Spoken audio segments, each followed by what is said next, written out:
Egypt. As Herodotus, the father of history, described it thousands of years ago, the gift of the Nile.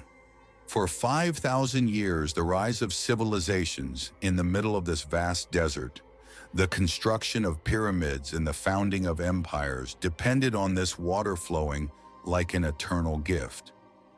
For Egyptians, the Nile was not just a river, it was a divine lifeline. But today, a terrifying question must be asked. What if that gift were taken back? Right now, in the heart of Africa, a colossal mass of concrete is rising, poised to change the course of history irreversibly. This is not merely a story about a dam construction. This is a deadly game of chess between an ancient empire facing the threat of extinction by thirst and a rising power willing to risk everything to escape the darkness.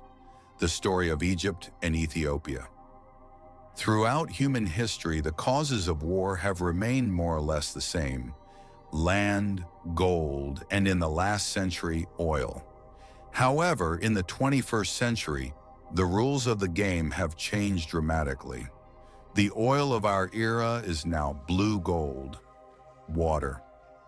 Scientists and strategists have warned for years that the wars of the future will be fought over water.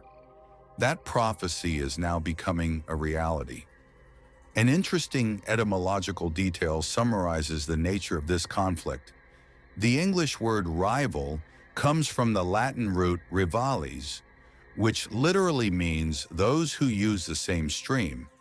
The world is heating up, populations are exploding, and resources are draining rapidly.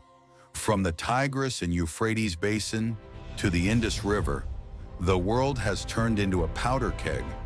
But the first, largest, and most dangerous front of these wars is opening right now on the Nile River. This crisis is not a modern invention. Its foundations were laid in the days when colonial powers drew the map of Africa with a ruler. The sharing of the Nile's waters is largely based on treaties signed in 1929 and 1959. Concluded under the shadow of the British Empire, these agreements gave Egypt veto power over the Nile and the lion's share of the water, a massive annual quota of 55.5 billion cubic meters. In a bitter twist of history, Ethiopia, the source of the Blue Nile, which alone provides 85% of the river's water, was completely ignored in these agreements. At that time, Ethiopia was a poor nation with little voice in the international arena. Despite owning the water source, it was deprived of the right to use it. For decades, Egypt defended the doctrine of historic rights. To Cairo, the Nile's water was a property right beyond international law. But 2010 marked a turning point. Ethiopia, rallying other basin countries like Uganda, Tanzania, and Rwanda, signed the Entebbe Agreement and flipped the table. The water that flows from my land, fed by my rains, is mine. This move marked the end of Egypt's absolute hegemony over the Nile. For Ethiopia, the Grand Ethiopian Renaissance Dam, GERD, built on the Blue Nile, is not just a power plant. As its name suggests, it is a project of renaissance, a rebirth. More than half of the country's population still lives in darkness in the 21st century. Industrial facilities cannot operate due to energy shortages. Schools cannot be lit. When the Ethiopian government decided to build this massive dam, they faced intense diplomatic lobbying from Egypt. Egypt blocked Ethiopia from securing loans from the World Bank, the IMF, or other global funds. So what did Ethiopia do? They launched a mobilization rarely seen in history. From the poorest farmers to civil servants, from laborers to citizens in the diaspora, everyone donated their salaries to finance this $4.5 billion project. There is the sweat of the Ethiopian people in every single brick of the dam. That is why this concrete wall is a monument of national pride for Ethiopia.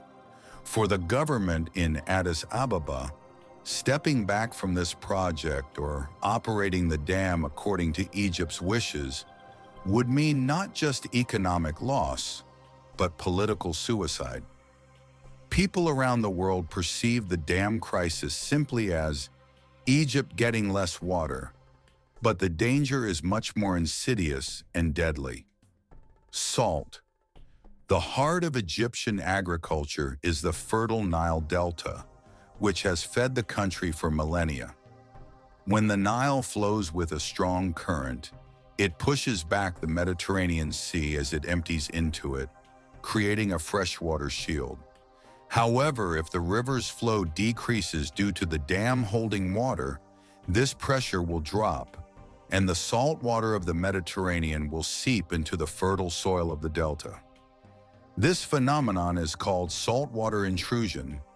Once the soil becomes saline, plant roots rot, and the land becomes barren. There is no reversing this process. For Egypt, this scenario means the eternal death of thousands of years of farmland, the collapse of food security, and millions of farmers starving and migrating to cities. When Egyptian officials say, "This is an existential threat," they are not exaggerating. For them, the diminishing,